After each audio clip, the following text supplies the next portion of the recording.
Judge just ruling against the last-ditch effort to delay congestion pricing. This paves the way for the controversial program to begin on Sunday. Good evening. Thanks for being with us. I'm Steve Lacey. Natasha has the night off. The request to delay congestion pricing came from leaders in New Jersey, and despite the setback, it appears they're not giving up the fight. Sharon Crowley live in Newark with more on the ruling and where we go from here. Sharon.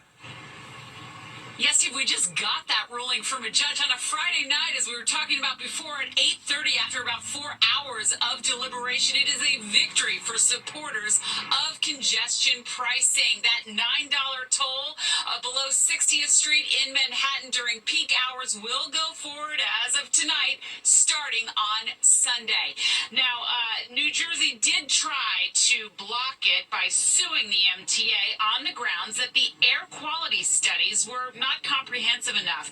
They had hoped to have a pause for more studies, more information about the environment before they started that new toll. But a judge here in Newark tonight, after I said 4 hours of deliberations, ruled about 8:30 that congestion pricing would not be stopped or paused. Now, first, you're going to hear from the lawyer for the state of New Jersey who filed the suit against the MTA. And right after that, you're going to hear from a lawyer who represented supporters of congestion pricing. We respectfully disagree with today's decision.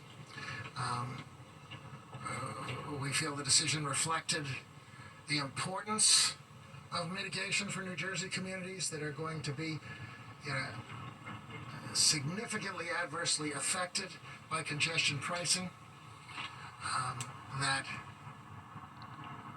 there is a need for a pause here until those issues are resolved. I feel great. I feel great, and every New Jersey commuter should really feel great. Even those who drive into the city, because they're going to also benefit from congestion pricing, because there's going to be less traffic, and they're going to be able to breathe cleaner air when they get into the city. And you're not worried about President-elect Donald Trump? Well, it's a concern, but today is a day for celebration. Well, someone who's also celebrating tonight, MTA Chair Janno Lieber, he released a statement. He's happy the court upheld congestion pricing, and he also acknowledged that it is controversial, but he promised to deliver good things with congestion pricing, including cleaner air for New Yorkers. We need to make it easier for people who choose to drive or who have to drive to get around the city, to spend less time in traffic. We need to make sure that ambulances can get to hospitals, which is not the case now. We need to make sure the air gets a little cleaner, and we need to make transit better for the 90% of New Yorkers who use transit to get around. So this legal battle not quite over yet. Why? Because the lawyer representing the state of New Jersey vowing to file an appeal tonight and file it with the court tomorrow morning. Still pushing to try to get this paused by Sunday. Now, as I said, Governor Hochul very pleased, of course, but we should let you know, Steve, that President-elect Donald Trump has vowed to kill congestion pricing when he takes office at the end of this month.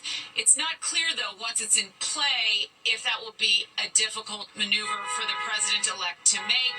So we'll have to see. I guess the bottom line here is these legal fights, Steve, will keep right on going. Yeah, for sure. That seems to be the case. All right. Thanks, Sharon. Let's get to Audrey now for a look at the forecast. You can see Sharon out there in the cold, and that's going to be the type of weather we should get used to over the next several days, right? Very true, Steve. If you thought it was cold today, wait until this coming week. We're expecting even colder temperatures across the tri-state area. It's pretty chilly outside. You need to be bundled up at this late hour. We're at the freezing mark in Central Park underneath clear skies. It's 33 at LaGuardia. We're at 30 degrees down towards Atlantic City. We had some snow showers earlier across central and southern New Jersey, but those have now moved offshore, and we're dry across the immediate tri-state area.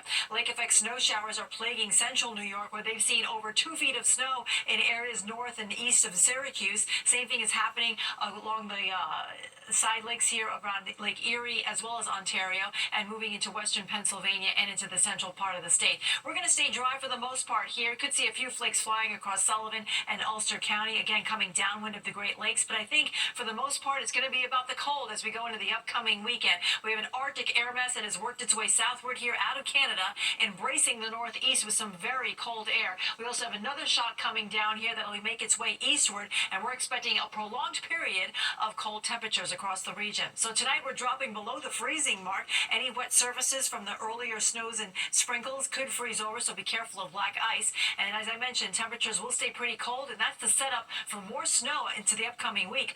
The details coming up. Steve? All right. Thanks, Audrey. Turning out of politics, Mike Johnson has been reelected Speaker of the House after a tense standoff this afternoon. When voting began, 3 Republicans initially held out, but after a call to 2 of them from President-elect Trump, they switched their vote to Johnson, giving Johnson the 218 votes needed to take the gavel. We're going to drastically cut back the size and scope of government. We're going to return the power back to the people. And in coordination with President Trump and his administration, we are going to create a leaner, faster, and more efficient federal workforce. We need to do that. Johnson can't afford to lose even a single Republican vote because he holds the narrowest House majority in nearly 100 years.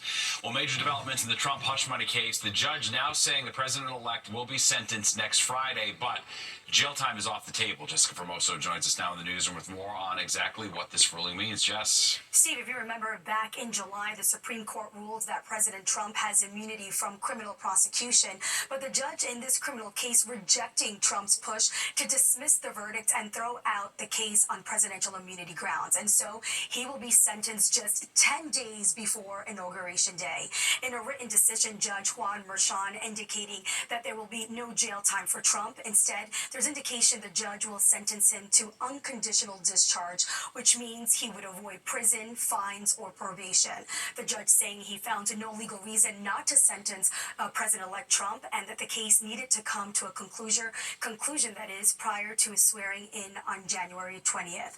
Trump was convicted in May of 34 counts of falsifying business records to hide a hush money payment to porn star Stormy Daniels in the days leading to the 2016 presidential election. You're about to hear from criminal defense attorney Ken Bilkin. He is not Trump's attorney. Had President Trump not won the election, we might be looking at a very different range of possibilities in sentencing. And let's not forget, the crimes which he was convicted of, they could carry a sentence of up to 4 years in jail. Now, this is a first in U.S. history. No U.S. president, former or sitting, has been charged or convicted of a crime. Trump's communication director putting out a statement saying, quote, "There should be no sentencing, and President Trump will continue fighting against these hoaxes until they are all dead." Political analyst Alan Sanders explains what this sentencing means for the president's presidency. I don't think it will affect his presidency at all. I mean, history will judge him on the basis of the felony conviction. But in terms of the politics of the day, I don't think so. It certainly didn't affect his election, and so it's hard to imagine that it would affect the conduct of his presidency. I think the sentencing that the judge is proposing really cements the view of many Americans that if you're powerful enough and you're rich enough, you can be above the law. And tonight, Trump lashed out at the judge's decision in a post on Truth Social, calling the case a political attack and nothing but a rigid charade, calling the judge a radical partisan, claiming sentencing goes against our Constitution, and if allowed to stand, it would be the end of the presidency as we know it. The judge said that Trump has the option to appear in person or virtually for the sentencing next week. Steve? All right. Thanks, Jessica. Rudy Giuliani testifying at a contempt hearing today to decide whether he's deceived lawyers trying to recover a $148 million defamation judgment for 2 Georgia elections workers. Giuliani was found liable in 2023 for defaming the poll workers by falsely accusing them repeatedly of tampering with ballots during the 2020 presidential election. Their lawyers claim Giuliani keeps defying the judge's order to hand over his things. Giuliani testified the 2 weeks he was given to respond to the request wasn't enough time. The judge said Giuliani can finish his testimony Monday by appearing remotely from his home in Florida. The woman accused of stabbing a postal worker to death is facing charges of first and second degree murder. Jaya Cruz was in Manhattan criminal court today. Prosecutors say she got into an argument with the worker, Ray Hodges, at a deli in Harlem yesterday, then allegedly stabbed him in the back. That entire incident caught on tape. Prosecutors asked Cruz to be held without bail due to her criminal history. In response to the recent surge of violent crimes on the subway, Governor Hochul says she will be including legislation in the executive budget to change New York's involuntary commitment standards to include more people suffering from mental illness. She elaborated on this during a Q&A with reporters today. We need to ensure that those who are suffering from severe mental illness are getting the care they need, and we're also protecting the innocent bystanders on our subways and on our streets. And Governor Hochul says past attempts to change New York's involuntary commitment standards have been rejected by the state legislature. She's hoping it will be different this time around. Well, some new details on the soldier who blew up a Tesla Cybertruck in front of the Trump Hotel in Las Vegas. Matthew Limmelsberger left a note saying this was a, quote, wake-up call for the country's ills, and police say he apparently harbored no hatred toward Trump. The New Year's Day explosion caused minor injuries to 7 people and little to no damage to the hotel. Police say the former Green Beret killed himself before the Cybertruck exploded.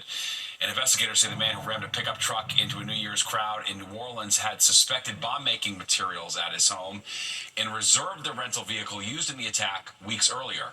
Officials say Shamsuddin Jabbar also purchased a cooler and gun oil before the attack, which killed 14 and injured dozens more. They also say he got out of the crashed truck wearing a ballistic vest and helmet and fired at police before he was shot and killed by officers. The NYPD looking for some pretty busy burglars. The staggering number of ATM machines they're accused of swiping over just a 2-month span.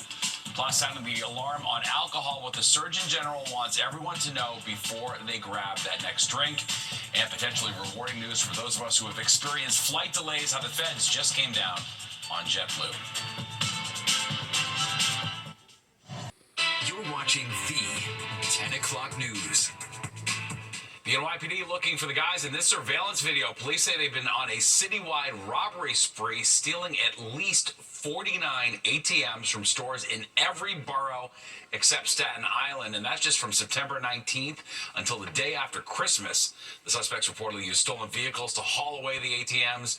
There are no reports of any injuries, and it's unclear exactly how much money the robbers have been able to get away with. Wow.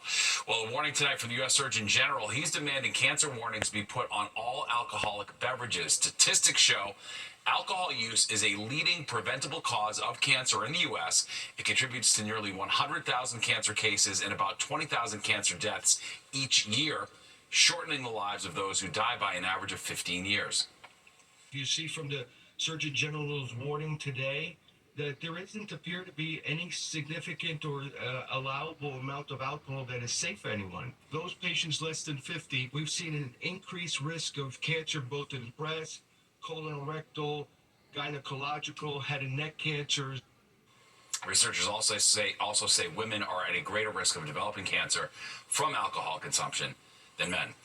The Department of Transportation coming down on JetBlue. Meredith Gorman has more on the fine they just got slapped with for what the feds call chronic flight delays.